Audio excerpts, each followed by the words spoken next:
I'm so proud of the National Police Circle. I mean,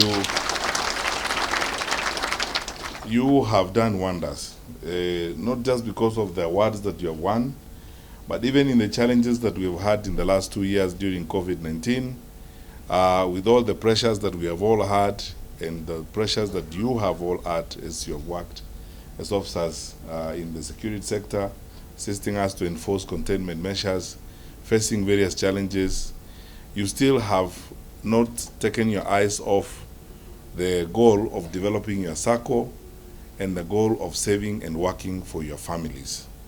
Because to grow your asset base by 5 billion in a year is not an easy feat. It means it demonstrates discipline, it demonstrates commitment and a sense of focus. And for you, honestly, a time has come that you should step to a new level. And I was telling the chairperson this morning that I think as your ministry, working together with our colleagues in the Ministry of Cooperatives, we should engender a discussion immediately with our PPP unit at the National Treasury to begin working with you in investing directly in new projects that will enhance even our quest to support you with the housing programs, because you have the money. Because it's projected that this year you are going to grow your savings to about 50 billion shillings. Why should we go to borrow elsewhere? And why should we go to look for partners from other places to work with when all we are looking for is probably about 20 billion to do a huge housing project that is going to help all of us? The money is with you, and we should then make use of these resources and this opportunity to improve your welfare, as it were, and the lives of our police officers across the country. So, Mr. Chairman, I start my remarks by giving you one assignment. Can we immediately open conversations with the PPP unit at the National Treasury and begin a process of seeing how we can use your savings jointly together with government to advance our police housing program? And I believe the Inspector General will agree with me that the properties we have in the police service across the country, I mean, we have a lot of police land, some of which has been grabbed by, politicians and quangos, even here in Nairobi. Instead of that land that's being grabbed, why don't we actually get the savings we have from these wonderful police officers, add on to resources that we can pull from government, and then build houses for the police officers that they can stay under, an owner's renting system where ultimately the houses will belong to the police officers. Because everywhere I go in this town, I mean, look, on Thika Road, we have 15 acres of land right on the highway, which was supposed to be police headquarters. In Karen, all over the place, we have land. And when we do nothing about these pieces of land, they are just being grabbed every other day by all manner of these strange people around us. Why don't we, with the savings that we have, because if we government from Exchequer, we don't have the resources, why don't we take the savings that you have, working on a model, a PPP model with you, we develop the houses for the police so that ultimately they can enter into some sort of tenant purchase arrangement where they finally will have places, where they can stay. It's an opportunity, honestly, we should not sit on. And we have proved that with focus and discipline, a lot can be done. Secondly, I want to congratulate the leadership of the National Police Circle. You have proved clearly that with discipline and focus, we can achieve the moon. And I like what the Inspector General says. Leadership talent is not confined amongst certain people or certain ranks in our society. Sometimes it just takes honesty and discipline, and those of us who have been given responsibility, we will be faithful and move forward. Just look at what the discipline of your officials has done. I mean, in an environment where, in an ecosystem where sometimes circle resources are misused and so on, look at what your board has been able to do. Consistently, when he announced, your chairman said, you're paying dividends 2.7 billion, I almost jumped out of my seat. 2.7 billion you are paying, and he said you are paying today. Then I said, fortunately, you're police officers, no one is going to steal from you. Because you are armed, you'll be paid your dividend and you are fine. No one will try to steal your dividend. So I mean, it demonstrates clearly that we can do it. We have the means, we have the capacity, we have the personnel that we need to do well. There's actually nothing we do not have. If we are committed and resolute about managing our resources effectively, we can succeed. And of course, you can take this debate even further and say, if at the national level, we all work the way your board works, imagine what we can do with public resources, how much we can achieve in terms of development. It takes discipline and honesty in terms of focusing on what we need to do. And the National Police Circle has demonstrated that that is possible and we can do it. Thirdly, I want to ask the Inspector General, when we were there, we spoke a bit. In the language of DIG Mbogwa, there are two groups of people in this world, sinners and those who are saved. DIG, I am among us those who are saved, to start with. But the point is that I think now we should inculcate financial management as a critical component of the training for police officers. Immediately we check into Kiganjo. One of the courses, other than the drill, the law, and all that, should be financial management. Because, look, my dear friends, let's just face it. Some of the challenges we are facing with our young police officers, all this trouble that we are seeing around, some of our young people taking their lives, challenges that are coming between our young couples and so on, half of them are related to financially related problems, And everybody talks about, the salary is not enough and so on. There will never be enough money for someone who doesn't know how to manage their money, period. Do you agree with me? There will never be enough money for someone who does not know how to manage their money. Even if your salary was 5 million shillings, it will still not be enough. But when you know how to manage your resources, even if that salary is whatever it is, you are able to manage it. And all financial managers and solid, strong people who have succeeded in business have always taught us one thing. At all times in your life, it's not so much about how much money you earn, but how you manage that money that you earn. And we should start this at the college when we get our recruits in and train them so that slowly, when they came out, the level of excitement is reduced and they can do the wonderful job that David is doing here of ensuring that they save. I am not very supportive of the idea of romancing low savers, because whose money are they going to spend? They have not saved their money. So, IG, we are saying we don't take care of the top savers. We take care of the low savers.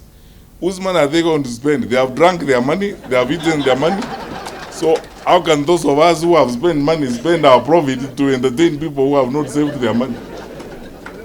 So I am more inclined to the decision of the board, and top savers need to be recognized and rewarded.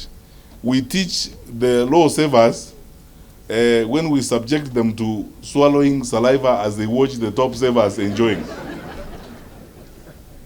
Because if you have drunk all your money, and then they enjoyed all of it, how are we going to help you? By again entertaining you, we are actually worsening your situation. Because we might persuade you to think that in this life, you can spend your money and still be entertained. It doesn't work like that. So I think, jokes aside, and this is a brilliant way of moving forward, and what you are doing here is wonderful for our country. The ultimate reason why I am actually elated, to be frank with you, is because we as the police officers and as the security people, if we mismanaged our affairs, we would lose the moral authority to lead society and show society the example of how it should be. Because kazi yetu ni kutafuta wakora. Sasa sisi wenyewe hatuwezi kuwa wakora. Sasa nani atatutafuta? Kama sisi ndio, we are the ones who are supposed to go after law breakers. Then we break the law ourselves. How does that mean? So in doing what you are doing and being successful and winning awards and being leaders in the sector, you have already done part of your job.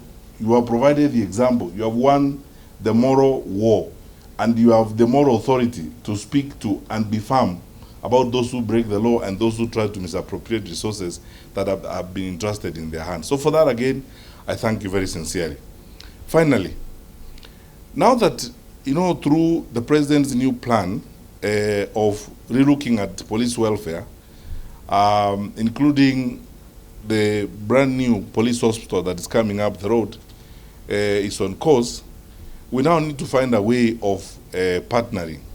I hope, Mr. Chairman, I want to give you a second assignment. You will now start looking at newer products. The government will provide you with the medical insurance and medical cover that you need. But you know, nothing stops you from, you know, coming up with a more premium product for members that draws on your savings. Nothing stops you from coming up with new additional products that will address the health and welfare of your members, as it were. Because we are in an era where all of us are interested in ensuring that we improve and strengthen the welfare of our police officers. And therefore, the opportunity we have from the savings and the resources that we have at hand is to ensure that we invest those resources in even bolstering the welfare packages that we have, as it were. Second last, Mr. Chairman, every year for the last 2 years now, this is the third year, the IG and I have been sponsoring this end-year meeting for widows of our police officers who die in the line of duty.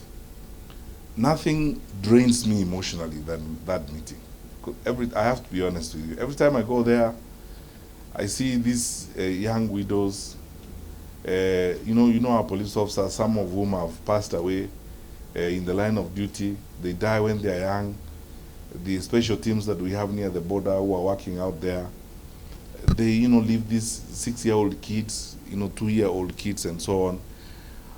Mr. Chairman, I want to ask you, now that we have, you know, resources through these savings, could you and your board, and I'll do whatever you ask me to do or whatever I'm able to do within my powers from the ministry, can we work together and see whether there's a way in which, in your corporate social responsibility, I am happy about the stadium you're building.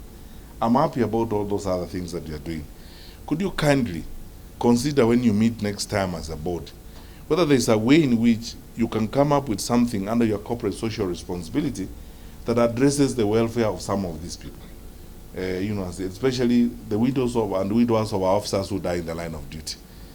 It's even if it's a scholarship that is limited to these orphans, or, you know, a tuition support to some of these, you know, widows and widowers, and some of these little kids who remain behind, so that truly, when the Lord has blessed us the way He has, with the resources that are in our hands, and when the Lord has blessed us and we have been able to save the way we have been able to save, we also thankfully, you know, go to the Lord with a sacrificial offering that is intended to help those of our members who have encountered challenges in the line of duty.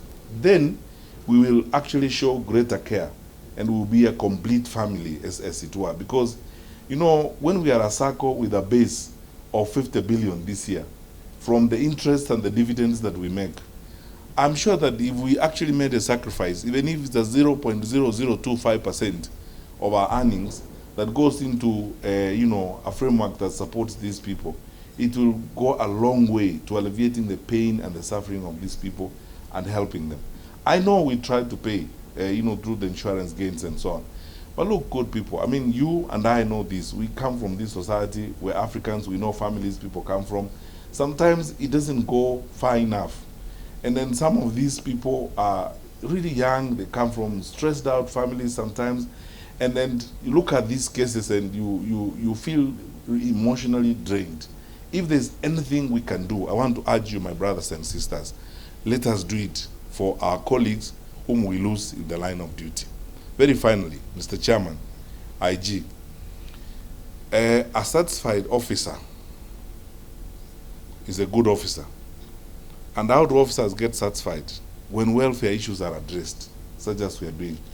This circle is a fundamental aspect of our officers' satisfaction, and there is a direct correlation between what happens in this circle, the welfare of our officers, and their performance.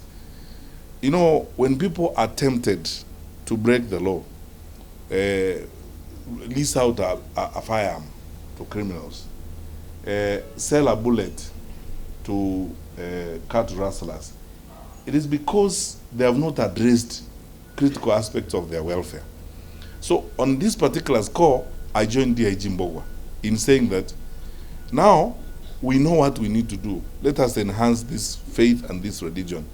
Encourage our officers to save and tell them it's good for them, because it will enhance their stability, it will enhance their sense of focus on duty, it will enhance their professionalism and their dutifulness, as it were. Because you know, when people have challenges, I have seen cases where, and IG is here, we've been dealing with some of these cases, including senior police officers who say, well, I have reached the age of 60, can you find a way of giving me 2 more years extension? And I ask myself the question, honestly, I mean, if you have not done something 60 years, even if I gave you 3, will it help you? Yeah, you know, sometimes in that spirit of African brotherhood and sisterhood and the way we have always grown in this society, let's help each other. If you find yourself in a station, and this goes particularly to the senior police officers, let's be managers. Let's manage these officers who are with us and tell them, look, good people, are you saving these young officers who come to your station? Are you saving any money, or you are just drinking all of it? If every Friday you are crossing the road and coming back a little happier than you were earlier, you know, we want you to be happy for a long time, not just on Friday evening alone.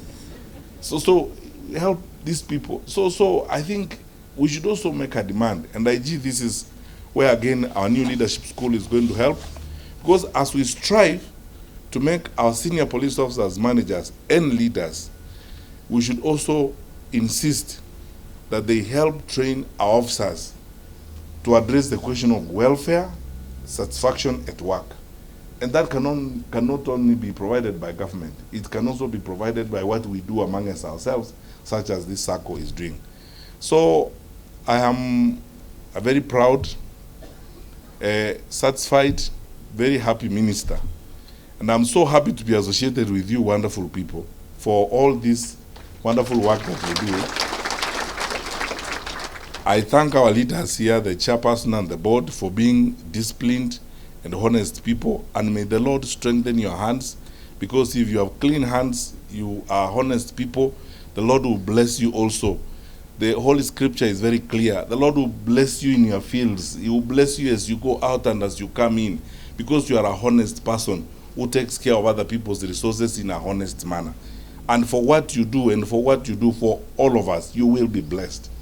And I want to ask you also, let us enhance this gospel to our colleagues out there and ensure that we inculcate a very deep and sustainable saving culture amongst the police officers and the police service. Because that way, we will have satisfied police officers, confident police officers who know that they have taken care of the welfare issues. Small temptations of taking 50 bob and 100 bob will reduce. That's how we'll sort this thing out. The shida ndogondogo ya renting a gun and so on will reduce, so that we move forward now to build a stronger society, as it were. And since, Mr. Chairman, you have told me that I can also buy a plot in this circle arrangement, and I am going to encourage my colleagues who are here from the Ministry of Interior, all of us, buy a plot, my friend. Even if it's 50 by 100, buy a plot, own something. Don't just work here in Nairobi and spend your time making speeches such as I'm making, and then after that, as a few days unaanza kuzumbua watu wakuchangie pesa kwenda mahali. Kwa hivyo chairman, hata mimi nitanunua plot so that nisumbue watu from the circle. May the Lord bless you indeed, and thank you, and all the best.